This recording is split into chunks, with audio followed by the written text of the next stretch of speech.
Alex Pault, and I'd like to welcome you to another episode of Talking Timepieces, where we talk about watch collecting and horology. Today, I've got Joep Philip. He is the owner, CEO of Fortis, and, well, Fortis has got a name of its own. I don't have to introduce it that loudly. Yeah, I think there's nothing to explain about the name, huh?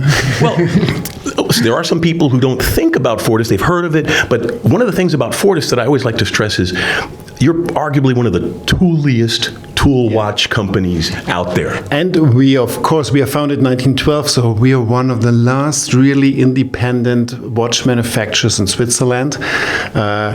We've been one of the most historic watch brands. So just for an example, we are the inventor of the first automatic wristwatch. So the self-winding wristwatch was first produced at Fortis. The inventor was John Harwood, but it was produced by Fortis. We produced one of the first plastic watch, so the original swatch, it's coming original from Fortis. So the name was Flipper. So there are many, many stories to tell about the brand. Well, and that's the interesting thing about Fortis is because a lot of people, I won't say dismiss it, but they take it for granted. They go, oh yeah, Fortis, tool watches, space watches, but they don't realize that there is a deep horological history there. There is definitely, and I think this is what the people always ask me, what went wrong with this historic brand.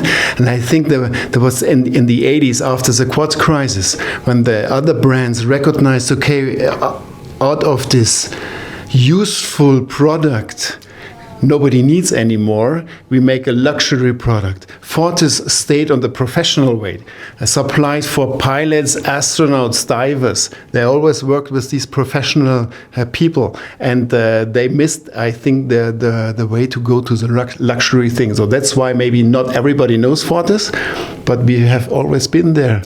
And there are a big fan group out there that know us really well. This is true. You do have a very strong fan base. But then that's because, in my humble opinion, I think it's the mechanical industry, a lot of it went upmarket to rescue itself during the quartz crisis. Mm-hmm. And some of the companies that used to be known for tool watches became luxury watches, and now they're stuck. They don't have tool watches, Rolex. And, they now they're selling you watches that are still rugged pieces, but they're not intended for the tool user. No, they're luxury products at the end. And I think, they have the history about tool maybe, but it's history. We are still a tool. So we are still working with the Swiss Air Force.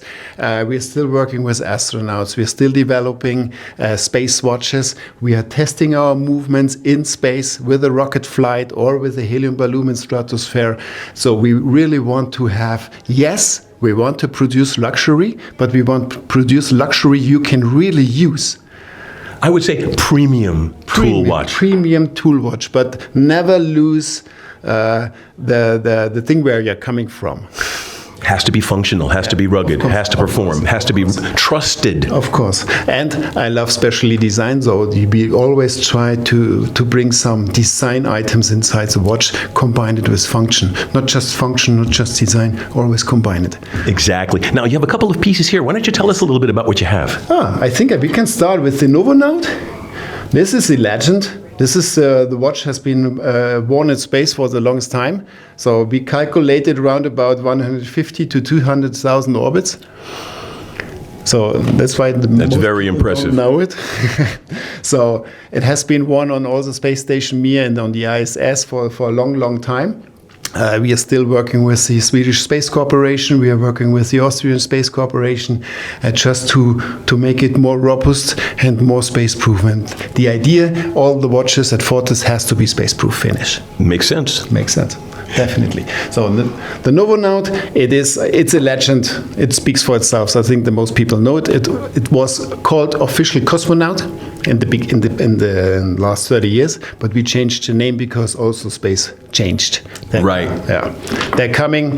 The next thing is the Stratoliner, because that's why I told you space is changing. This is for the space tourist. This watch is made for a friend going to space just for fun. Very cool. Yeah. So it's a one-off. This is not a one-off. I mean, you're going to make more of these, but you designed it for someone you knew who was going to space. Only for his space trip with Virgin Galactic. This was the idea. Do something nobody did before. Do a design nobody did before.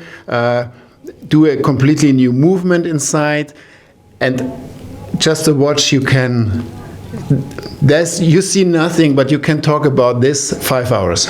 Very cool. Very cool.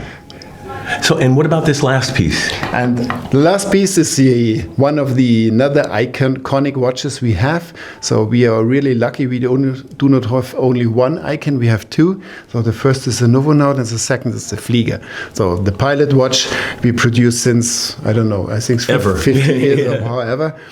Green, orange. This is one of our icons, one of the best readability pilot watches on the market.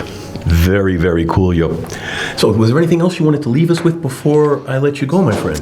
At the end, it's always your personal opinion, what you like or what you not like, but there are some things belongs to all the Fortis watches. There's no difference if it's a diving pilot or what else. So all bracelets coming with an adjustable slide clasp. You will always have minimum 200 meter water resistant minimum. It will always be screwed bracelets. We do not use any spring bars because this is not space proof. You will always have a 3 gasket system inside the crown, and we always use FKM gaskets. These gaskets are specially produced just for us. They're more robust against any thing like oil, kerosene, pool water, chloride, or anything which can destroy the rubber. The rubber. Yeah. Very cool. Yep. Thank you so much for taking the time to talk to us here. I really appreciate it. Thanks.